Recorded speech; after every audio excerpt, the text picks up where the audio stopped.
Ojito cómo ha acabado la semana tras el anuncio oficial de los aranceles que quiere imponer Donald Trump al resto de países en el ya famoso día Liberation Day. Desde entonces, el S&P 500 ha caído, corregido en estos últimos días, tanto jueves y viernes, cerca de un 3, 4, incluso 5% diario, haciendo que las pérdidas en este índice desde el día 1 de enero sean superiores al 11%. Y si nos vemos a los máximos alcanzados en febrero, la corrección del S&P 500 no es de nada menos que ya del 15%. Así que en este vídeo vamos a analizar qué es esto de los aranceles, cómo afectan al consumidor, cómo afectan a las empresas, cómo afecta a la economía global y, por supuesto, cómo afecta a nuestro bolsillo vía inversiones. Pero además, al final del vídeo vamos a ver una teoría que circula de ahí, que todo esto está orquestado para provocar una caída en los mercados y conseguir refinanciar la deuda de los Estados Unidos más barata. Pero antes de ir directamente a ese tema, empecemos desde el inicio. Los aranceles o las tariffs en inglés, por mucho que te lo pinten de una manera o de otra,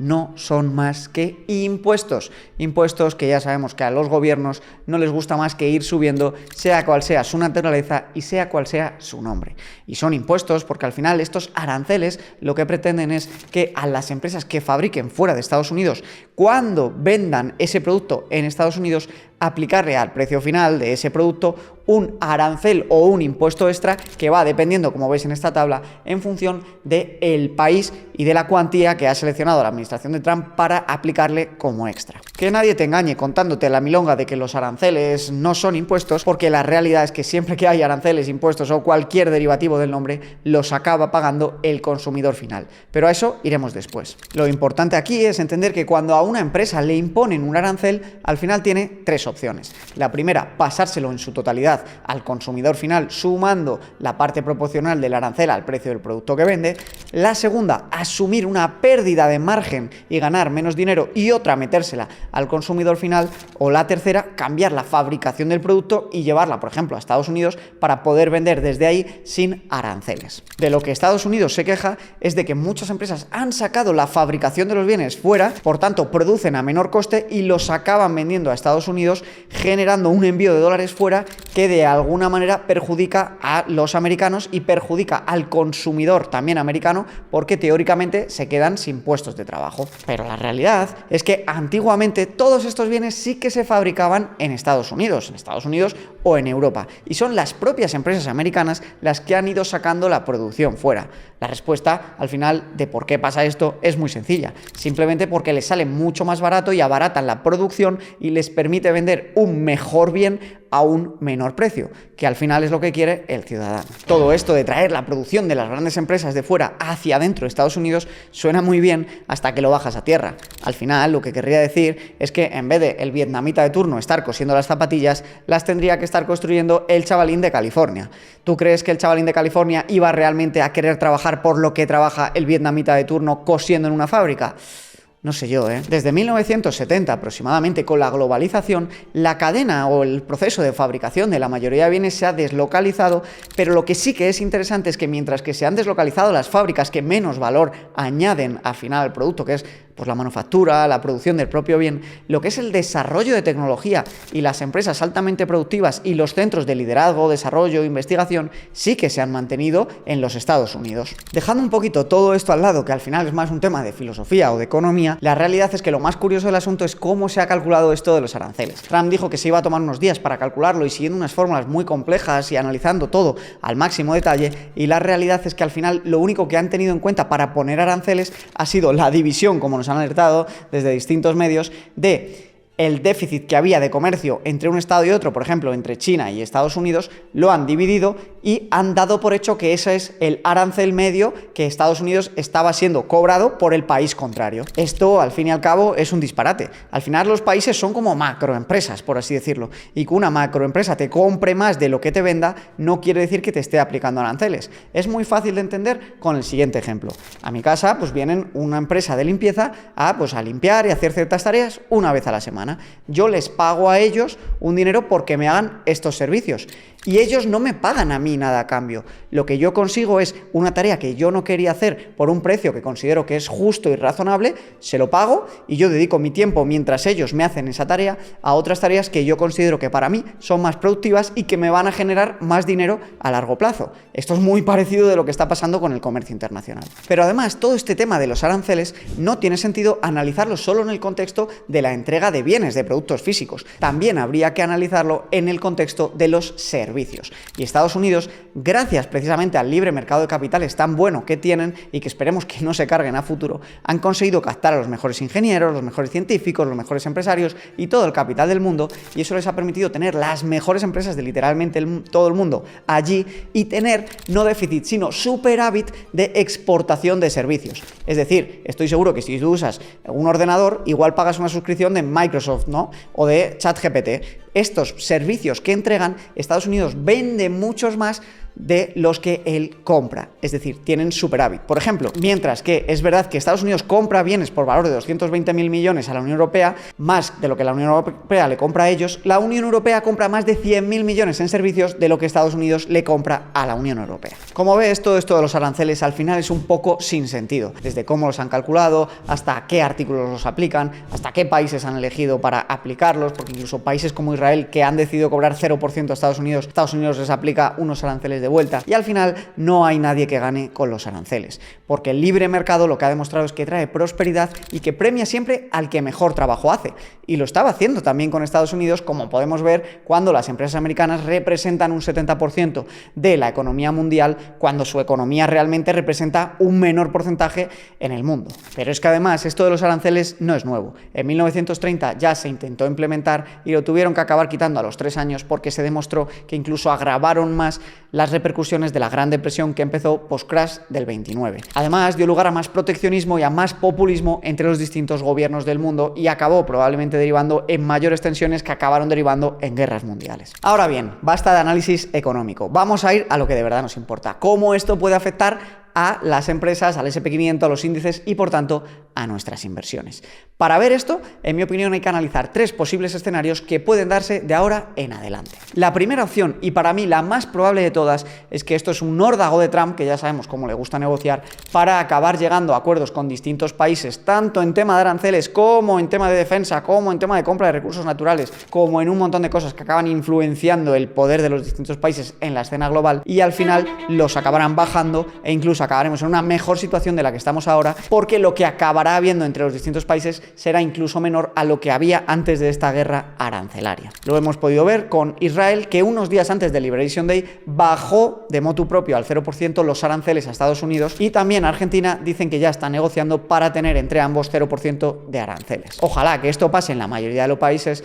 porque al final, como te digo, lo que hay que dejar es que el mercado funcione, que se equilibre y que se vayan las empresas donde más les interese, que acabarán generando riqueza, y que los países se maten por mejorar las condiciones para las empresas y para los ciudadanos, para que por tanto haya esa guerra que al final sale beneficiado el consumidor final, que es el ciudadano. La segunda opción, que yo es la que espero que no ocurra, pero que obviamente puede pasar, porque al final cuando juegas con fuego te puedes quemar, es que el resto de países anuncien tarifas o aranceles adicionales a los que ya ha anunciado Trump, y esto acabe siendo una guerra comercial de verdad, donde no gane absolutamente nadie, donde se frene el consumo, donde las empresas ganen menos, tengan que hacer despidos y se entre en una recesión. Yo estoy grabando este vídeo ahora viernes a las 4:45 de la tarde y China ya ha anunciado que va a subir los aranceles a Estados Unidos el día 10 de abril. Es curioso porque si te fijas, los de Estados Unidos entran el 9 de abril, los de China el día 10. Para mí, se van a dar esta semana para negociar y ver qué acuerdos pueden llegar, que esperemos que lleguen a algunos. Ahora después veremos qué ocurriría si realmente se entra en recesión y qué ha pasado históricamente al S&P 500 cuando entra en recesión. El tercer escenario sería un escenario de guerra comercial,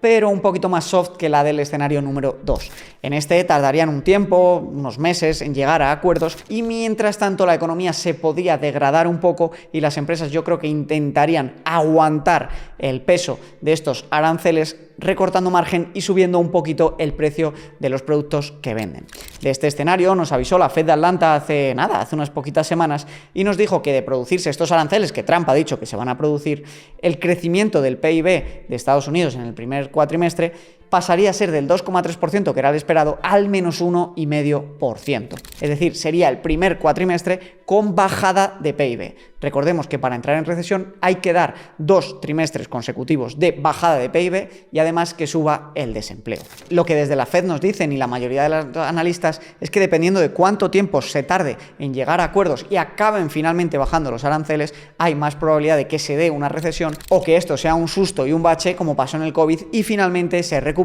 e incluso con más fuerza porque se dejen unas condiciones de terreno de juego con incluso menos aranceles de los que había en un primer momento. Ahora bien, para mí una estrategia muy buena de cara al futuro es entender siempre tanto los mejores como los peores posibles escenarios. Y para eso te quiero mostrar con este estudio de Fidelity qué ha ocurrido históricamente cuando se ha dado una recesión, que es ese gran coco del que siempre se habla y se teme a la hora de invertir. Pues bien, lo primero que nos dicen desde este estudio de Fidelity es que no todas las recesiones son iguales y causan el mismo impacto. Desde 1950 ha habido 11 recesiones y la longitud media del periodo en el que se está en recesión, de hecho, también es de 11 meses, siendo la más larga 19 meses y la más corta solamente 3.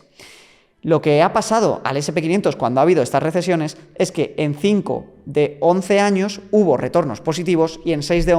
11 hubo retornos negativos. Ya vemos que incluso en 1953 el S&P 500 subió casi un 30% en recesión, en 1960 un 20%, en el 80 también, en el 81 también y en el 90 cerca de un 10%. Las recesiones más duras las vivimos en el 2007 y en 1973, pero hay que tener muy en cuenta que la del 2007 fue por causas muy distintas a las actuales. Estábamos en un mundo de deuda, estábamos en un mundo muy apalancado y donde no tenía mucho sentido las valoraciones que había de las empresas acorde al riesgo que había en el sistema por toda la deuda privada que había. Hoy en día las empresas apenas tienen nada de deuda. Teniendo esto claro y viendo que realmente las recesiones tampoco son tan graves y que incluso aunque haya recesión no tiene por qué acabar cayendo el mercado, hay que ver que las recesiones de media en comparación con las subidas son muy cortas. Fijaos cómo en verde oscuro tenemos los periodos alcistas, los bull markets, y en verde clarito los bear markets o los mercados bajistas. Vemos cómo, pese a que constantemente hay estas barras verdes de recesiones, realmente hay que aguantar porque la duración media de una recesión es de 11 meses y en cambio la subida media de un periodo alcista es de 65 meses. Además, por último, lo que nos dicen desde Fidelity es que incluso si se confirma una recesión, lo mejor que uno puede hacer es seguir invirtiendo, porque en la barra verde oscura vemos que la rentabilidad cuando uno invierte durante recesión se dispara a un año más tarde en comparación a si inviertes fuera de recesión. Por tanto, podemos ver cómo si finalmente llega esta recesión, en primer lugar, ni es tan grave como parece, ni es tan larga como se cuenta en las películas y sobre todo es más rentable que nada invertir que no dejar de invertir. Personalmente creo que lo más importante en este caso es no hacer cambios en el portafolio. Hay quien dice que ahora es el momento de pasar a acciones value o defensivas, pero la realidad es que el mercado siempre va por delante y si ya han corregido a lo mejor las acciones más de tecnología o más expuestas a los aranceles, lo que puede ocurrir a continuación es que cuando el mercado se recupere, las primeras en subir sean estas que ya han caído e incluso las otras puedan verse perjudicadas. Por tanto, si te sales ahora del portafolio que tú tenías para irte a otro supuestamente más defensivo, a lo mejor luego ese se acaba comiendo una caída y te pierdes la recuperación en las que tú tenías. Por tanto, si tenías clara tu estrategia y estás invirtiendo en índices de verdad diversificados,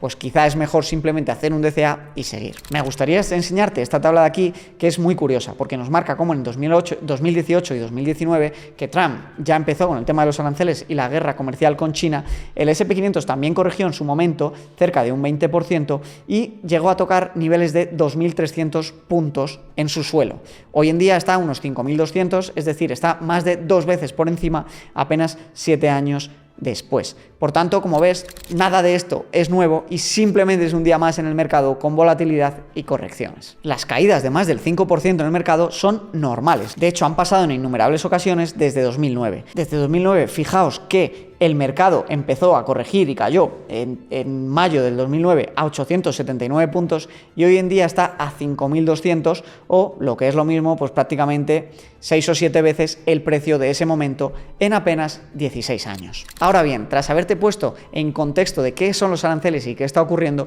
quiero contarte la historia o la teoría que corre por las redes sobre qué está ocurriendo realmente con esta bajada que parece incluso orquestada por Donald Trump, con estas tablas de Moisés que sacó con unas tarifas, como con unos aranceles totalmente desmedidos y que parecen orientadas a causar el pánico en los mercados, causar una caída y conseguir de esta manera que la gente corra buscando el activo más seguro que hay, que es la deuda americana, y la compre en masa. La realidad es que entre este 2025 y el año que viene, una gran parte de la deuda de Estados Unidos llega a su final. Es decir, Estados Unidos tendría que pagar de vuelta todo lo que prestó.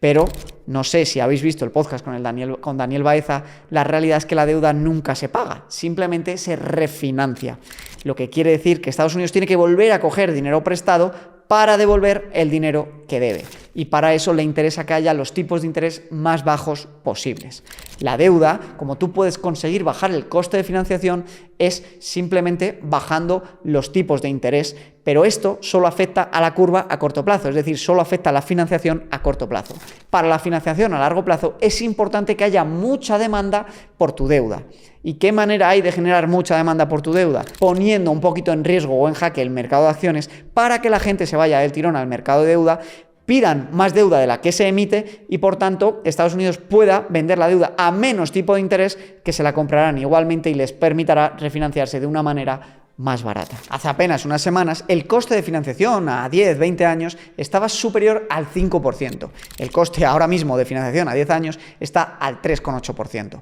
Este 25 o 30% de bajada en los tipos de intereses supone un ahorro en pago de intereses de la deuda enorme y supone que el día de mañana vayas a tener más fácil hacer menos déficits a un gobierno por tener que pagar menos intereses de una deuda que es tremendamente abultada. Personalmente no estoy seguro si esta es la estrategia, porque jugar con fuego de esta manera con tus socios comerciales no es tan fácil y puede causar efectos de segunda magnitud, como que acaben desconfiando de ti, se formen bloques entre la Unión Europea y China, o simplemente te acaben dando la espalda en otros temas que para ti son relevantes porque les estés poniendo constantemente contra la espada y la pared para negociar, y al final se acaben cansando de ti o incluso acaben despreciando el uso de dólares y a largo plazo se vea perjudicado el uso del dólar como reserva estratégica mundial o como divisa reserva, y esto realmente es incluso más grave para Estados Unidos que no el coste de la propia financiación. Por mi parte te diré que no tengo ni idea si esta teoría es real o no. Lo que sí que te diré es, mira esto de aquí. Todo el mundo teme las recesiones y las caídas agresivas del mercado, pero cuando las entiendes y las descubres te das cuenta que son parte del juego